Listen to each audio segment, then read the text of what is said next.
my name is Gary Kuhn. I'm Managing Director of Finer Wealth Management. I'm here today with my colleague, Michael Finer, who is the founder CEO of Finer Wealth Management. And we're here today to talk a little bit about 2017 in the world of investments. As we are taping this segment, we're in early January, so it's a great time to take a little stock of last year, but also talk about our outlook for 2017. As you remember, last year was marked by a presidential election, which certainly factored into the investment climate for 2016. Early in the year, you might remember we had the changes in the energy industry, and that factored into the markets, as well as Brexit in the UK. We had issues going on early in the year in China. And so there were a lot of up and downs in the market, but primarily impacted by a presidential election year in the United States.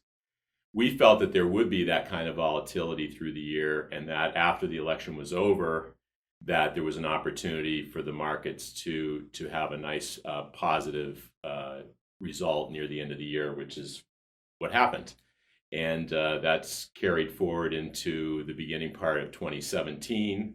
Which is now that the election's over, we have a new administration coming in. There's some new factors at play that we think will impact the markets and the economy going into 2017. Mike?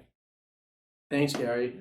Well, Happy New Year, everyone. And as Gary mentioned, last year was dominated initially in January by issues in China. And then there were issues with oil when oil prices collapsed. As we mentioned in videos last year, we expected that there was going to be a lot of volatility in the markets and that any gains in the markets would happen in spurts. And that's sort of exactly what happened in 2016. We had initial declines in the markets, we had some recovery, and then we had a few spurts at the end of the year after Donald Trump got elected to bring the markets to a positive territory.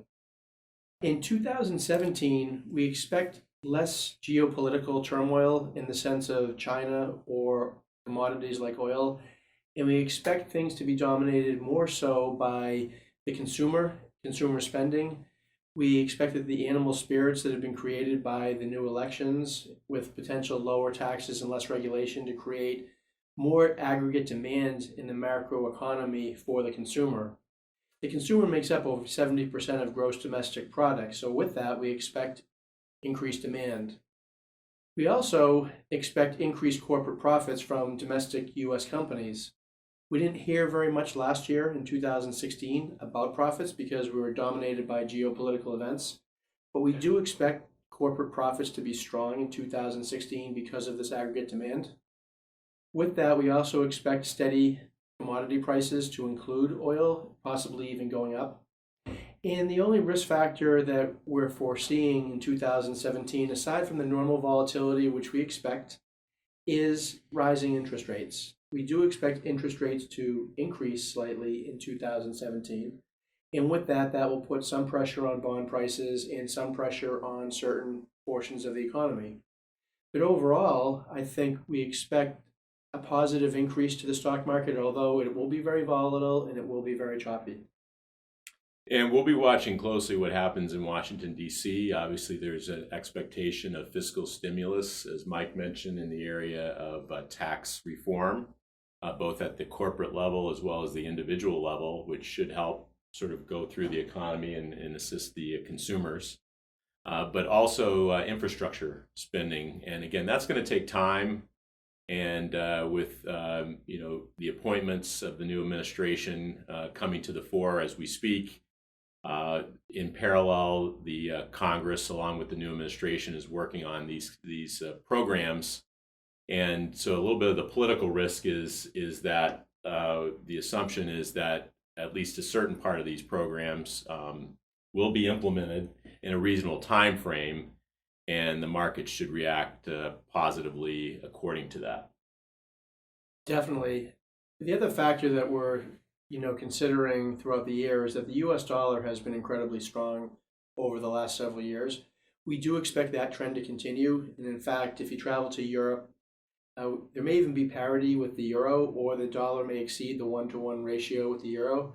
So although that will put some pressure on domestic U.S. companies, it generally is a good sign for the U.S. economy that the U.S. dollar is very strong.